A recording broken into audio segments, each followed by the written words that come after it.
ମାୟା ଆଦର୍ଶକୁ କହିବେ, ଏବେ ଏବେ ପଲ୍ଲବୀର ମିସ୍କାରେଜ୍ ହେଇ ଏତେ ବଡ଼ ଅଘଟଣ ଘଟିଛି। ତା ସହିତ ଖାଇବାରେ ବିଷ ମିଶେଇ ରୂପସା ତାକୁ ମାରିବାକୁ ଚେଷ୍ଟା ବି କରୁଥିଲା। ଏତେ କଷ୍ଟରେ ରୂପସା ପାଖରୁ ମୁକ୍ତି ପାଇଛି ସିଏ। ଏମିତି ଗୋଟେ ଅଘଟଣ ଘଟିବା ପରେ ଗୋଟେ ନାରୀ ଡିଷ୍ଟର୍ବ ହେଇଯିବା ସ୍ୱାଭାବିକ କଥା।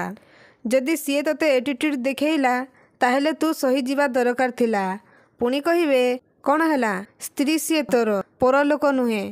ତାପରେ ମମତା କହିବେ, ହଁ ତୁ ତା ନ କରି ଓଲଟା ତା ଉପରେ ଦୋଷ ଲଦି ଦେଉଛୁ।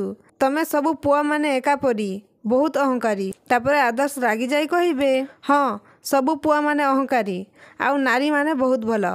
ଏମିତି କଥା ଶୁଣିବା ପରେ ମାୟା ଆଉ ମମତା ଆଶ୍ଚର୍ଯ୍ୟ ହେଇଯାଉଛନ୍ତି।